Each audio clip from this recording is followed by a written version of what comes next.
L'Antonov AN-225 est le plus grand avion du monde.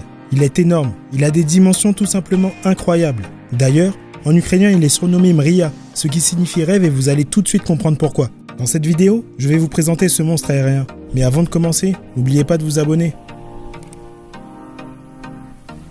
On démarre tout de suite avec ses caractéristiques techniques, celles qui font de l'AN-225 un appareil hors gabarit.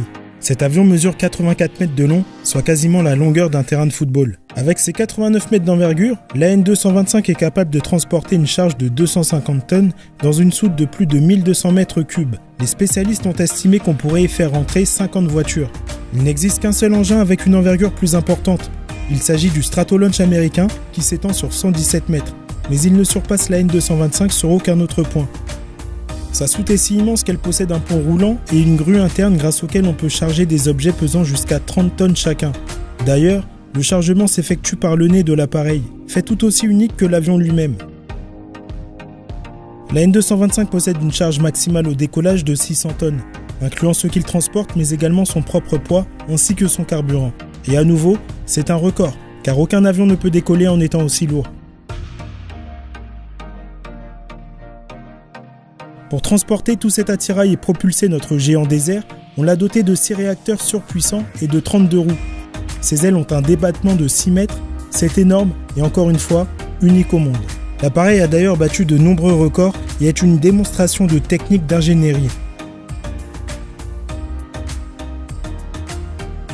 Il voit le jour en 1988, en Ukraine, au cours d'un programme spatial et alors que le pays est toujours attaché au bloc de l'URSS.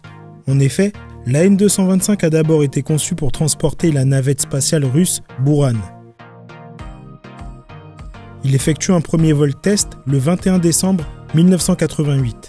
Le 22 mars 1989, au cours d'un vol d'une durée de 3h30, la AN-225 battit 106 records du monde, dont celui de la masse maximum au décollage avec 508,2 tonnes, de la charge utile avec 156,3 tonnes et de l'altitude maximale selon la charge embarquée avec 12 340 mètres. Et le 13 mai 1989, la AN-225, également surnommée Cossack, décolle avec sur son dos la navette spatiale Buran pour la première fois.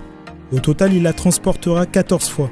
Grâce à sa voilure haute et ses 2 bosses sur le haut de son fuselage, on dit de lui qu'il est particulièrement facile à manœuvrer et très souple. D'ailleurs, en juin 1989, la AN-225 devient l'une des stars du Salon du Bourget grâce à une véritable démonstration de vol. Il vira avec un angle de 45 degrés avec la navette spatiale de 62 tonnes fixée sur son fuselage. À la fin des années 80, on envisage même la construction de l'AN-325 avec une capacité d'emport encore plus grande. Mais ce projet n'a pas dépassé le stade de l'expérimentation en soufflerie et fut remis en carton. Avec l'éclatement de l'URSS, le programme spatial Buran s'arrêta et la AN-225 fut stockée en attendant une décision sur son sort. D'ailleurs, on arrêta au même moment la construction d'un deuxième modèle d'AN-225 qui avait débuté dans les années 1980. Les 6 réacteurs du seul AN-225 ayant pris l'air furent démontés pour être réutilisés sur des Antonov 124, en quelque sorte le petit frère de notre monstre aérien. C'est d'ailleurs sur le modèle du AN-124 que fut pensée la AN-225. Il faudra attendre 7 ans pour que le très gros porteur reprenne du service.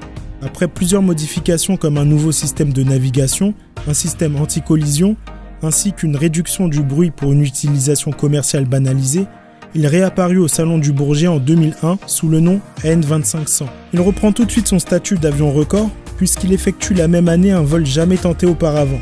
Un parcours de 1000 km à une altitude de 2000 mètres seulement, le tout à une vitesse de 763 km/h. La Fédération aéronautique internationale FAI inscrit la AN-225 dans le livre des records pour les 240 records à son actif.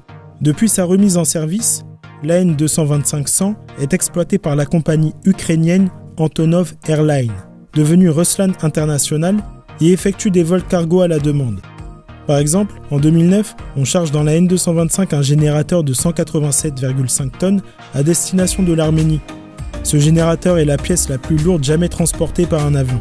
Et encore plus récemment, au cours de la pandémie de Covid-19, la AN-225 fut également très utile pour transporter de grosses quantités de matériel médical. Par exemple, le 19 avril 2020, le géant se pose à l'aéroport de Paris-Vatry avec pas moins de 150 tonnes de matériel, dont 8 millions de masques en provenance de la Chine. La AN-225 a également effectué des vols vers le Québec avec le même type de chargement. il faudra environ 8 heures pour décharger l'ensemble du matériel. J'espère que cette vidéo t'a plu. N'oublie surtout pas de t'abonner et de liker. À la prochaine!